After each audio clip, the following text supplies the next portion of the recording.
Hello friends, Siragadikka ஆசை சீரியலில் என்ன நடந்துகிட்டு இருக்குதுங்கிறத பற்றி பார்க்கலாமா? அடுத்த வாரம் என்ன நடக்க போகுதுங்கிற ப்ரமோ வெளியாகிருக்குது.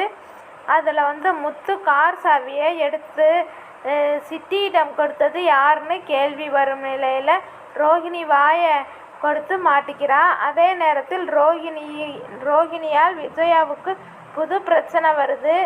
சிறகடிக்க ஆசை சீரியலில் இந்த வாரம் முழுக்க பெரிய அளவில் பரபரப்பு இல்லாமல் இருந்தது. முத்துவின் கார் விபத்துக்கு உள்ளாகும் போது கூட அடுத்து முத்து இப்படித்தான் ஏதாவது வேண்டாத வேலை செய்வார் என்பது எல்லோருக்கும் தெரிந்ததுதான். அதுபோல முத்து குடித்துட்டு அருண் வீட்டில் பிரச்சனை செஞ்சிட்டு இருந்தார். இதனால் பெரிய அளவில் சுவாரஸ்யம் இல்லை. ஆனால் அடுத்த வாரத்தில்தான் இந்த சீரியலில் பெரிய சம்பவமே நடக்கப் போகிறது. ரோஹிணியால் விஜயாவுக்கு பிரச்சனை வரப்போகுது. அதாவது சிட்டியிடம் ஒரு திருட்டு நகை கிடைத்திருக்கிறது. அந்த திருட்டு நகையை 1 லட்சத்திற்கு தர்றேன்னு சொல்லி சிட்டி ரோஹிணியிடம் ஏமாற்றி ஆசை வாங்கிடுறாங்க. அந்த ரோஹிணி வாங்குவதற்கு ஆசைப்படுறாங்க.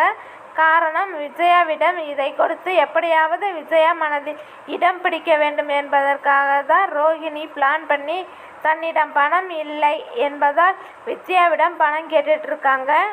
வித்யாவிடம் அவருடைய காதலர் முருகன் வீடு வாங்குவதற்கு வைத்திருந்த பணத்தை கேட்க சொல்லி வித்யாகிட்ட ரோஹிணி சொல்லிகிட்டு இருக்காங்க.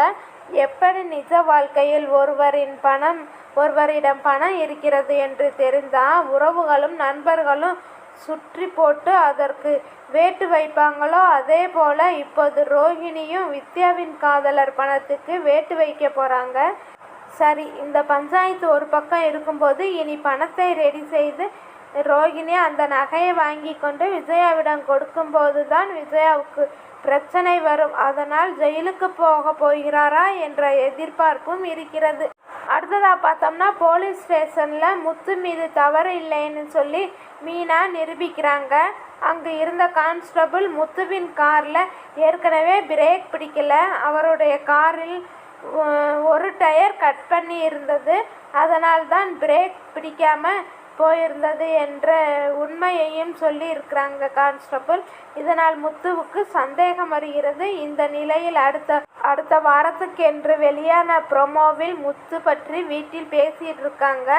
என்னுடைய கார் டயரை கட் பண்ணி விட்டிருக்கிறது என்றால் இந்த வீட்டில் இருக்கும் ஒருவர் உதவி செய்தால் யாராலும் இதை பண்ண முடியாது. கார் சாவியை யார் எடுத்து கொடுத்திருப்பார் என்று சந்தேகத்தோடு ரோஹிணியை பார்க்க, அதுக்கு ரோஹிணி எங்கள் அப்பன் குதிரைக்குள்ள இல்லை என்பது போல, மீனா உங்கள் வீட்டுக்கார்ட்ட சொல்லி வைங்க, நான் தான் சாவியை எடுத்து கொடுத்தேங்கிற மாதிரி பேசிகிட்டு இருக்காங்க அப்படின்னு மீனாட்ட சொல்ல, மீனா அவங்க உங்களை பற்றி சொல்லவே இல்லையே, நீங்கள் தான் எடுத்தேன்னு சொன்னாங்களா அப்படின்னு மீனா கேட்டுட்ருக்காங்க.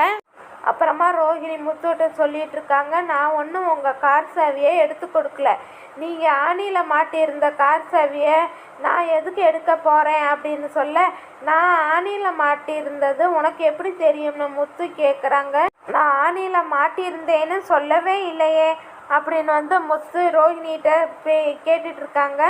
ரோஹிணிக்கு அடுத்த வாரம் பெரிய பிரச்சனை இருக்கிறது. இப்படியாக இன்றைய எபிசோட் முடிவடைகிறது.